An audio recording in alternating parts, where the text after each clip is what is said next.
And I am saying, I dare them come again to the streets with those goons in the name of Maandamano, and you will get the beating of your life, because we must protect this country from these types of goons kwa hii nation. Ni kweli ama sio kweli? Juzi tumetuma askari wameenda Kitale, wamenyorosha goons, wamelala chini straight. Alafu sasa wale wenye walikuwa wanatumia wanaanza kusema oh, hii ni vijana yetu, wanataka vijana yetu. Bado mambo.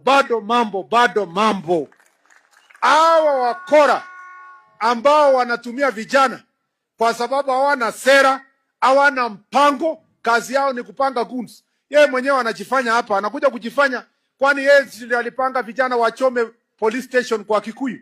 Si ni yeye ndiye alipanga vijana wakachoma supermarket ya mtu kwa Meru? Si yeye ndiye alipanga vijana wakachoma police station kwa Olkalao?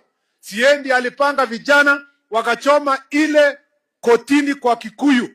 Si yeye ndiye alipanga vijana wakapora mali ya watu ati wanafanya maandamano? Ati juzi ametangaza ati atarudia hiyo kazi yake ya kutafuta goons kupora mali ya watu. We know you. You are the one who organized young people June last year and July to rob the people of Kenya, to terrorize citizens of Kenya, and then you are turning back to tell us that the government is unable to deal with goons.